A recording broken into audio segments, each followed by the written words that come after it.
Bueno, la semana pasada eh, nos habló Jesús del nadaísmo, luego Keila nos trajo dentro de este mismo capítulo del porvenir y la nada, la doctrina de la absorción en el todo universal. Y bueno, en lo que vamos a ver hoy, el panteísmo es, pues dentro de este capítulo, es otra teoría más respecto de lo que hay después de la muerte, pero tiene alguna similitud con la teoría de la absorción en el todo universal. Solo para aclararnos un poco, para recordarnos, según esa teoría, cada individuo asimila al nacer una porción de ese principio universal que construye el alma y le confiere vida, inteligencia y sentimiento. Y por obra de la muerte, cuando termina su vida en este plano, pues esta alma regresa al foco común, se pierde en el infinito y se junta a ese todo como si fuera una gota de agua en el océano. Y así pues pierde su individualidad. Y en esta teoría, la fuente universal de inteligencia que proporciona a las almas humanas es independiente de la divinidad. No, ahí no obra para nada el tema de Dios. Es simplemente una fuente que proporciona las almas humanas, pero no está vinculada a ninguna divinidad. La teoría que os traigo hoy, la corriente filosófica, es el panteísmo. Entonces vamos a ir leyendo los ítems que tenemos del cielo al infierno y los vamos comentando.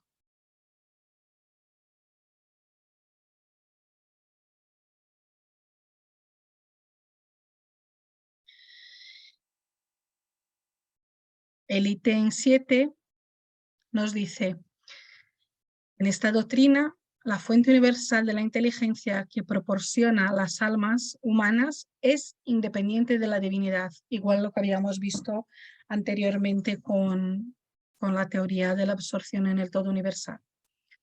No es exactamente el panteísmo. El panteísmo difiere por el hecho de que considera que el principio universal de la vida y la inteligencia constituye la divinidad. Dios es al mismo tiempo espíritu y materia. Todos los seres, todos los cuerpos de la naturaleza componen la divinidad, de la cual son las moléculas y los elementos constitutivos. Dios es el conjunto de todas las inteligencias reunidas y cada individuo, por ser una parte del todo, también es Dios. Ningún ser superior e independiente rige el conjunto, de modo que el universo es una inmensa república sin jefe, donde cada cual es un jefe con un poder absoluto. Entonces vamos a adentrarnos un poco en lo que es el panteísmo para luego ir desgranando lo que nos habla de estos ítems. La etimología del término panteísmo, la palabra panteísmo proviene de la unión de estos dos vocablos griegos, el adjetivo neutro pan, que significa todo, y el sustantivo teos, que se traduce como Dios, y que de ahí panteísmo pueda traducirse como Dios en todo. Pero, ¿qué es realmente el panteísmo? Pues el panteísmo es una corriente filosófica que sostiene que el concepto de Dios es equivalente a decir universo, la existencia o Dios mismo, según es comprendido por las religiones monoteístas. Dios no es más que una forma de llamar la ley natural o a la existencia misma.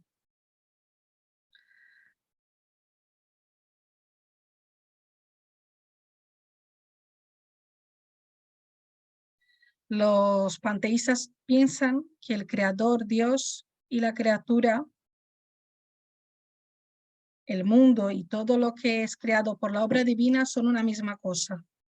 A ese tipo de pensamiento también se conoce como monismo y se distingue del teísmo y de la mayoría de las religiones en el que Dios y mundo están enfrentados conceptualmente. Pero más allá de las diferencias entre los distintos panteísmos históricos, lo que todos tienen en común es el concepto de la realidad como algo inmanente, cerrado en sí mismo, que es lo único que existe, donde Dios y todo lo demás son un mismo todo. El término panteísmo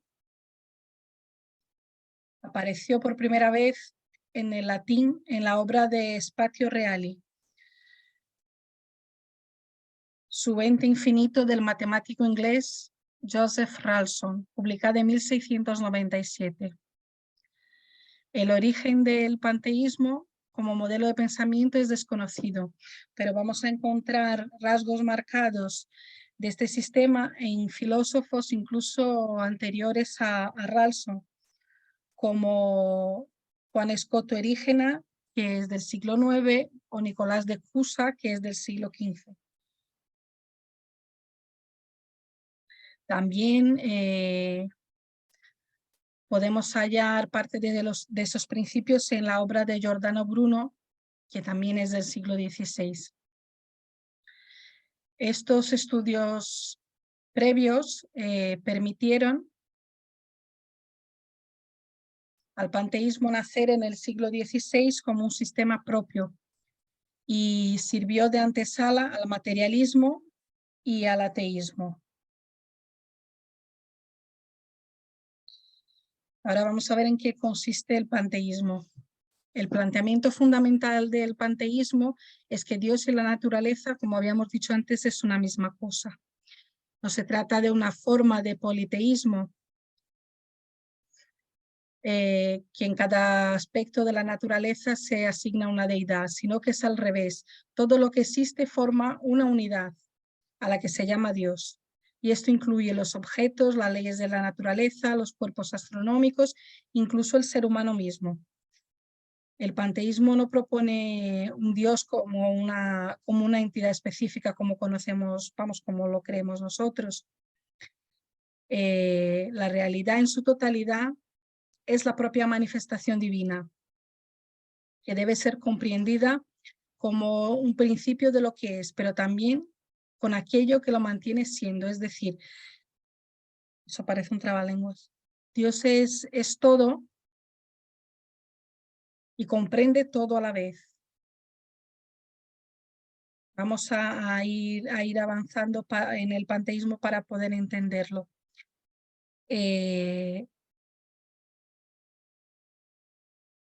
El ítem 8 va a refutar el panteísmo. Lo que nos va a decir es que a este sistema se pueden oponer numerosas objeciones, de las cuales mencionaremos las principales. Dado que no se puede concebir a la divinidad sin infinitas perfecciones, cabe preguntarnos cómo es posible que un todo perfecto puede estar formado por partes tan imperfectas y con la necesidad de progresar. Si cada parte está sometida a la ley del progreso, entonces el propio Dios debe progresar. Y si Dios progresa en forma continua, entonces debió haber sido en el origen de los tiempos imperfecto. Ahora bien, ¿de qué modo un ser imperfecto, compuesto por voluntades e ideas tan divergentes, ha sido capaz de concebir las leyes tan armoniosas y admirables de unidad, sabiduría y previsión que rige nuestro universo. Si las almas son porciones de la divinidad, todas ellas han participado en el dictado de las leyes de la naturaleza. ¿Cómo se explica entonces que se quejen en todo momento de esas leyes que son su obra? Para que una teoría sea aceptada como verdadera, debe cumplir con la condición de satisfacer la razón y explicar todos los hechos que abarca. Si un solo hecho la contradice, significa que no tiene la verdad absoluta. Vamos a ver ahora algunas partes del libro de los Espíritus y de la Génesis respecto de la existencia de Dios, de la naturaleza y los atributos de Dios. Las dos cosas hablan más o menos lo mismo, así que yo he hecho un poco una mezcla de los dos que me pareció más fácil para explicar de una forma como estaba redactado que la otra. Y vamos a empezar por el libro de los Espíritus, que nos habla de dónde podemos encontrar la prueba de la existencia de Dios. Y nos dice, en el axioma que aplicáis a vuestras ciencias, no hay efecto sin causa. Buscad la causa de todo lo que no es obra del hombre y vuestra razón os contestará. Para creer en Dios basta pasear la vista por las obras de la creación. El universo existe, luego tiene una causa. Dudar de la existencia de Dios equivaldría a negar que todo efecto procede de una causa y sentar que la nada no ha podido hacer algo.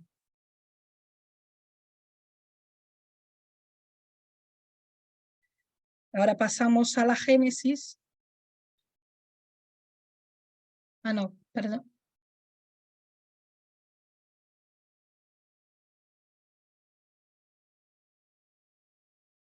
Sí, pasamos a la Génesis. Al ser Dios la causa primera de todas las cosas, el punto de partida de todo, el eje sobre el que reposa el edificio entero de la creación, es también el tema que interesa considerar antes que nada. La existencia de Dios no es un hecho revelado, sino corroborado por la evidencia material de sus obras. Los pueblos primitivos no fueron testigos de la revelación y, sin embargo, creían instintivamente en la existencia de un poder sobrehumano. Al contemplar las obras de la naturaleza, deducían que su origen no era humano. No poseía mayor lógica que quienes hoy intentan teorizar diciendo que tales obras se han hecho solas.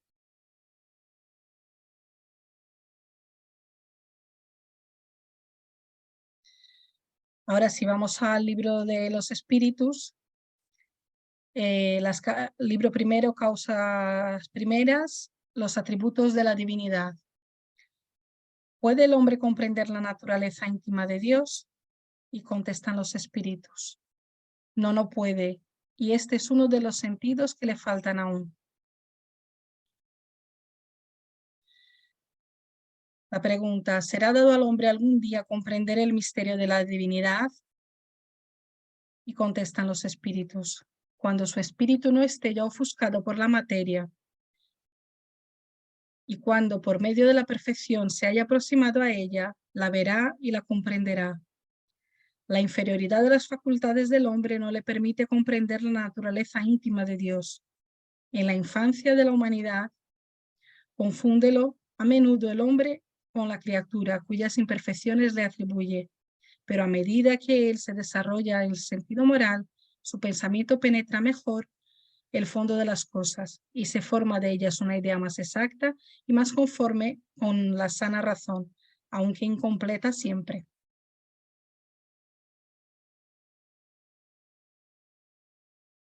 Ya que no podemos comprender la naturaleza íntima de Dios,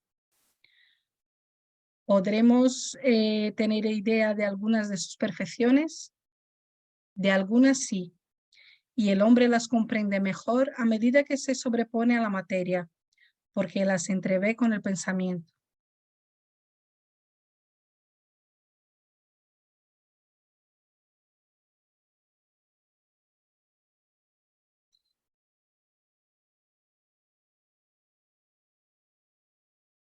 Cuando decimos que Dios es eterno, infinito, inmutable, inmaterial, único, omnipotente, soberanamente justo y bueno, ¿tenemos idea perfecta de sus atributos? Nos contestan los espíritus. Desde vuestro punto de vista, sí, porque creéis abarcarlo todo. Pero sabed que hay cosas superiores a la inteligencia del hombre, aún el más inteligente, y para las cuales carece de expresiones vuestro lenguaje. Limitado a vuestras ideas y sensaciones, la razón os dice, en efecto, que Dios sabe tener esas perfecciones en grado supremo, porque si careciese de una sola de ellas, o si no las poseyese en grado infinito, no sería superior a todo, ni Dios por lo tanto. Para ser superior a todas las cosas, Dios no ha de experimentar vicisitud alguna, ni tener ninguna de las imperfecciones que puede concebir la imaginación.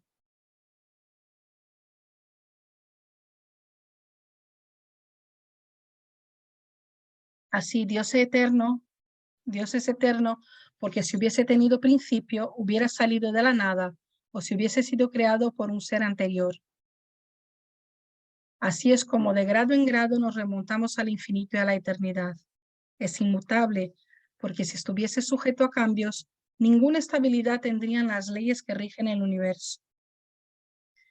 Es inmaterial, es decir, que su naturaleza difiere de lo que llamamos materia, pues de otro modo no sería inmutable, porque estaría sujeto a las transformaciones de la materia.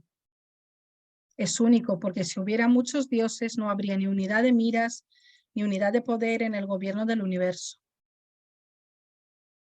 Es omnipotente porque es único. Si no tuviese el poder soberano, habría algo más poderoso que él o tan poderoso como él. No habría hecho todas las cosas y las que no hubiese hecho serían obra de otro Dios. Y es soberanamente justo y bueno. La sabiduría providencial de las leyes divinas se revela así, en las pequeñas como en las más grandes cosas, y esa sabiduría no nos permite dudar ni de su justicia ni de su bondad.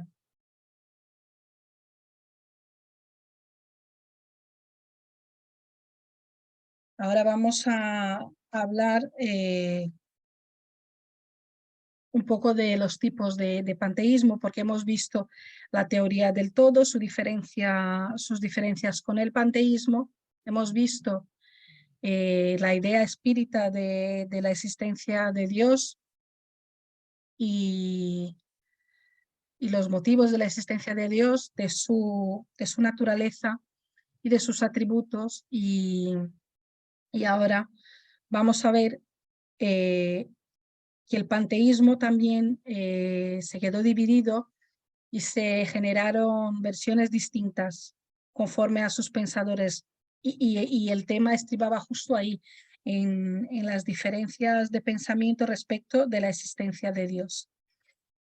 Y entonces fue ahí que esa corriente filosófica se dividió en panteísmo religioso o el panteísmo ateo o naturalista. El panteísmo religioso se llama así porque parte de la existencia de una realidad divina que es la única verdadera y a la cual se reduce el mundo. Según esa corriente, el mundo es una manifestación o una emanación de Dios. Pues uno de los pensadores que sigue esa corriente es Baruch Spinoza. Es decir, ellos ya no creen que Dios y todas las cosas, todos son una única cosa. Sí creen que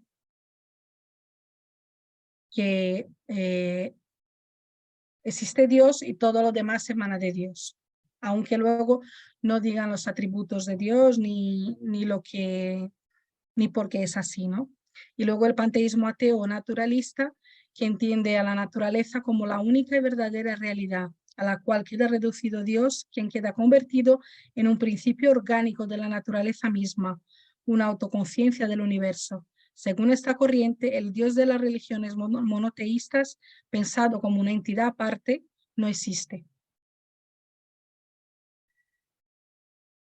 Y ahí vamos a ver la relación que puede haber entre las religiones y el panteísmo, porque la mayoría de las religiones monoteístas defienden el culto a un solo Dios, a un único y verdadero Dios, y rechazan esta postura panteísta. La consideran pagana y cercana a la idolatría, que creen que viene a reemplazar el culto a Dios verdadero por el culto a los objetos, es decir, que tiene una parte mucho más materialista. Luego tenemos otros casos, otras religiones, como por ejemplo el politeísmo hindú, que tiene los planteamientos sobre la relación entre el mundo y los dioses. Son un poco parecidos al panteísmo, pero estas religiones tienen un panteón de varios dioses y identifican no solo aspectos exteriores del ser humano como también interiores, pero tenemos que poner de manifiesto que incluso en este caso del politeísmo hindú, esos dioses que ellos adoran tienen una entidad propia, es decir, siguen estando separados del mundo, no son parte de una sola cosa. Vamos a hablar ahora de los principales pensadores del panteísmo. Tenemos a Giordano Bruno, que es astrónomo, filósofo y teólogo, poeta. Como ya habíamos dicho anteriormente, es del siglo XVI y es un panteísta ateo. Él expresa la idea del universo como el alma del mundo. Y bueno, sus ideas fueron revolucionarias, pero sus obras terminaron por ser prohibidas por la Inquisición.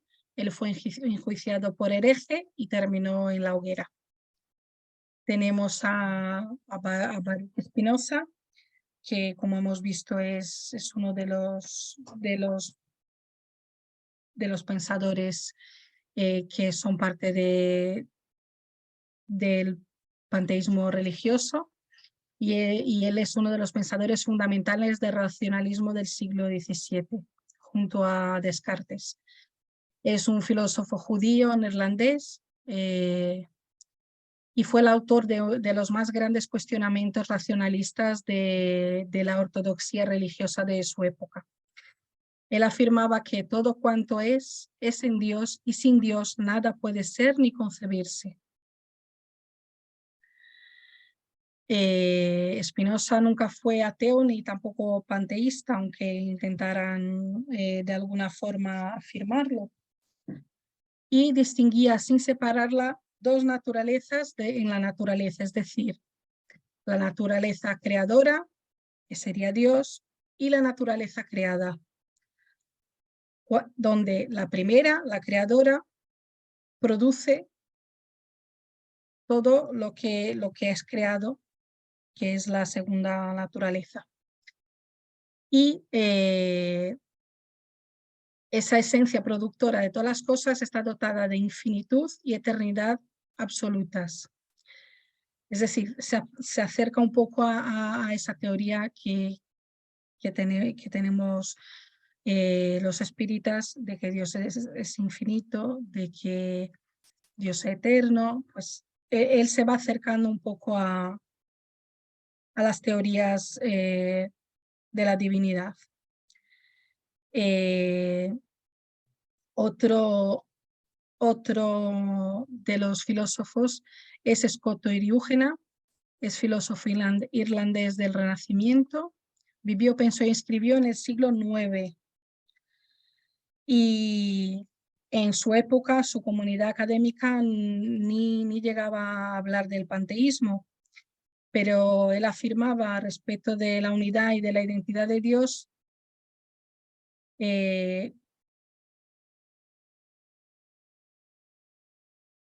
y su relación con lo que creaba.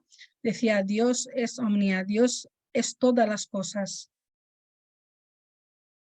Tenemos también a Antonio Rosmini, que era otro filósofo italiano del siglo XIX, y Pierre, me va a matar Cristina, Pierre Treilland de Chardin, que era un jesuita que también era filósofo y paleontólogo, y empezó a aportar unas versiones más personales,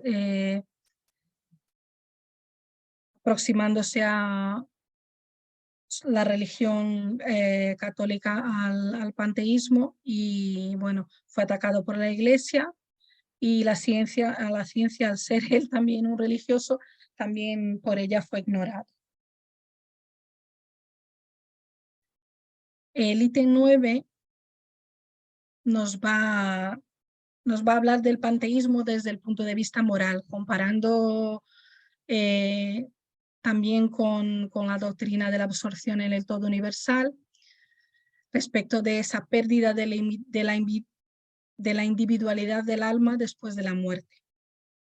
Y nos dice lo siguiente: desde el punto de vista moral, las consecuencias del panteísmo también carecen de lógica. En primer lugar, al igual que en el sistema precedente, las almas son absorbidas en un todo y pierden la individualidad. Si se admitiera, de acuerdo con la opinión de algunos panteístas, que las almas conservan su individualidad, Dios dejaría de tener una voluntad única y sería un compuesto de miríadas de voluntades divergentes. Además, como cada alma sería parte integrante de la divinidad, ninguna estaría sujeta a un poder superior y por consiguiente no tendría responsabilidad por sus actos, fueran buenos o malos. Dado que serían soberanas, las almas no tendrían interés alguno en la práctica del bien y podrían hacer el mal impunemente.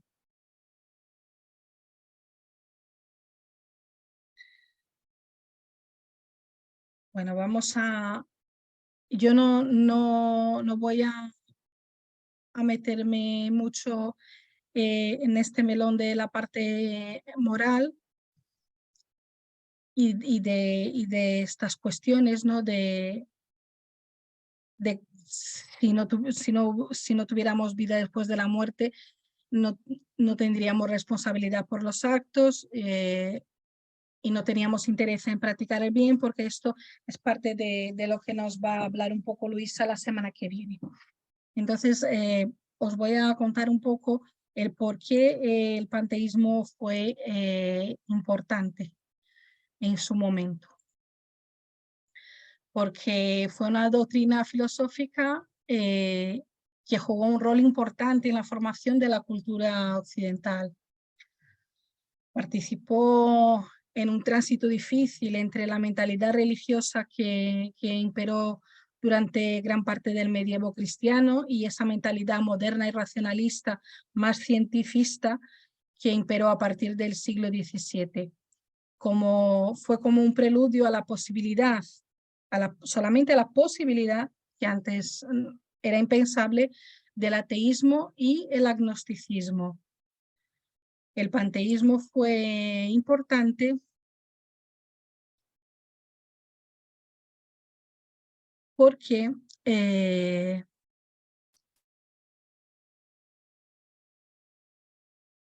al unificar a Dios con la naturaleza, redujo la necesidad de un culto estructurado, como podemos tener todos los ritos católicos, toda la liturgia que hay alrededor de los cultos, ¿no? Se podría prescindir de un templo religioso, ya que en el panteísmo Dios no tiene una entidad determinada ni reconocible mediante ninguna práctica religiosa. Os puse una frase de Baruch Spinoza que dice: un hombre libre es aquel que vive solo según dictados de la razón, para que nos situemos un poco en esta importancia del panteísmo para el tránsito de mentalidad, ¿no? Hacia una mentalidad más moderna y racionalista. En la actualidad, aunque nos parezca complicado, bueno, el panteísmo ha ido resignificándose a manos de corrientes religiosas y filosóficas más idealistas o más reaccionarias, ¿no? Han intentado utilizarlo para reconciliar el discurso científico con la religión, ya que Dios engloba todo, pues no había mucha discusión, ¿no?